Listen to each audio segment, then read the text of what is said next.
प्यारे दोस्तों, आज हम आपको एक गुलाम की बीवी और एक बादशाह का वाकया सुनाएंगे।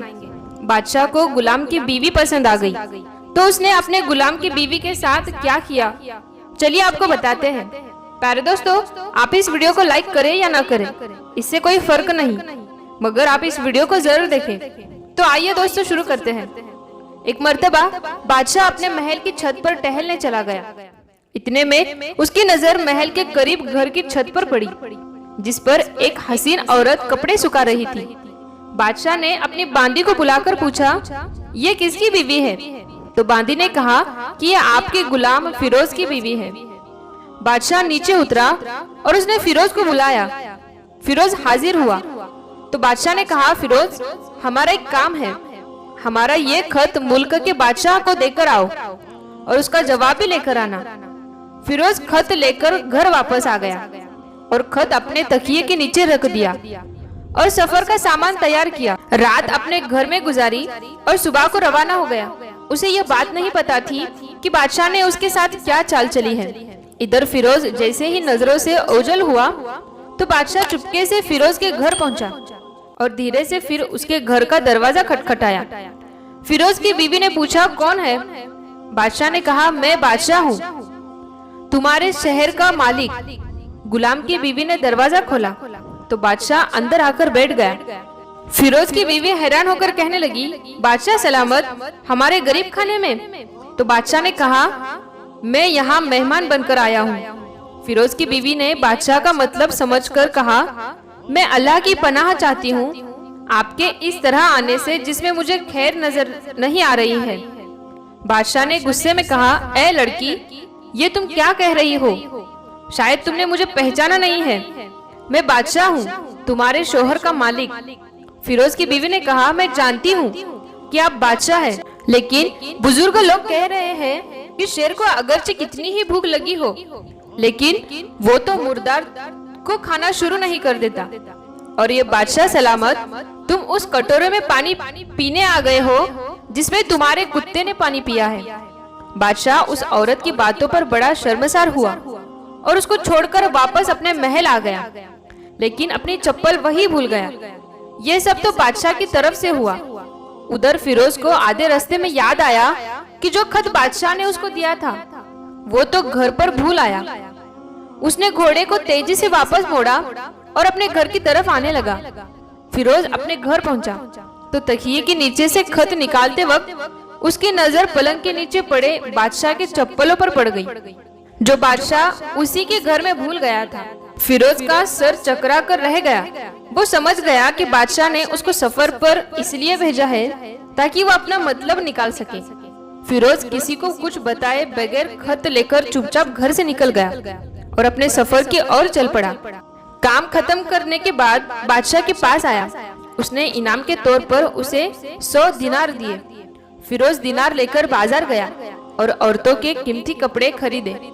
औरतों को कुछ चीजें खरीदी और कुछ तोहफे खरीद लिए और अपने घर पहुंचकर अपनी बीवी को सलाम किया और अपनी बीवी से कहने लगा कि चलो तुम्हारे मायके चलते हैं। बीवी ने पूछा, ये सब क्या है?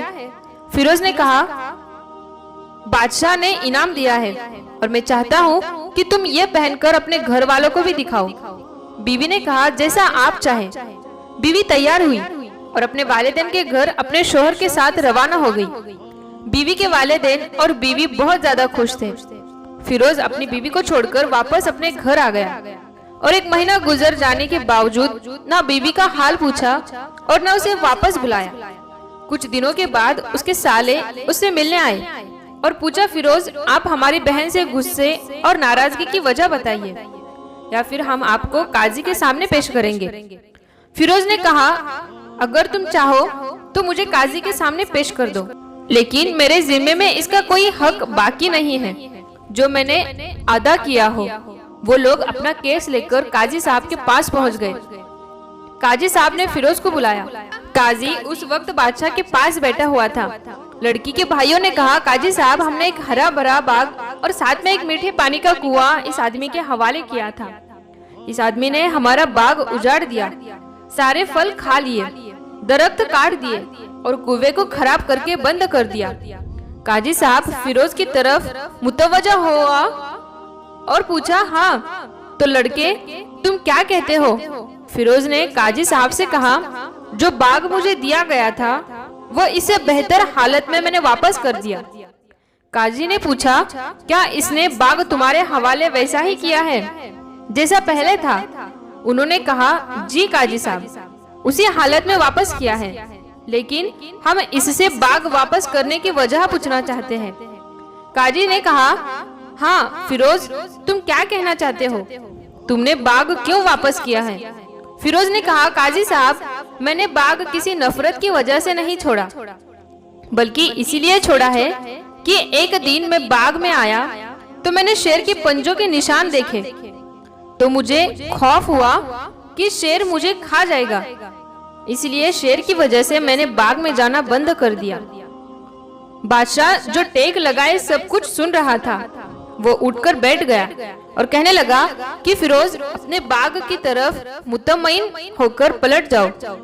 इसमें कोई शक नहीं कि शेर तुम्हारे बाग में आया था, लेकिन वहाँ वो ना तो कोई असर छोड़ सका और ना ही कोई पत्ता तोड़ सका और ना ही कोई फल खा सका। शेर तुम्हारे बाग में थोड़ी देर तक रहा और मायूस होकर वापस लौट गया। खुदा की कसम, मैंने कभी तुम्हारे बाग की गिर्द लगी मजबूत दीवारें नहीं देखी। इस तरह से फिरोज अपने घर वापस लौट आया और अपनी बीवी को अपने पास बुला लिया। ना तो काजी साहब को पता चला और ना ही किसी और को कि माजरा क्या था। क्या खूब बेहतर है अपने अहलो अयाल के राज छुपाना, ताकि लोगों को पता न चले। अपने घरों के राज किसी पर जाहिर ना होने दो। अल्लाह पाक हम सबको सलामत रखे, आपके अहलो अयाल को और आपके माल को अपने हिफ्जो अमान में रखे। आमीन, अल्लाहुम्मा आमीन। प्यारे दोस्तों, आपको ये वीडियो कैसी लगी आप हमें कमेंट बॉक्स में जरूर बताइएगा और इस वीडियो को ज्यादा से ज्यादा अपने दोस्तों में जरूर शेयर कीजिएगा। इस वीडियो से आपने बहुत कुछ सीखा होगा। प्यारे दोस्तों, मिलते हैं फिर एक नई वीडियो के साथ। तब तक के लिए अस्सलाम वालेकुम, अल्लाह हाफिज।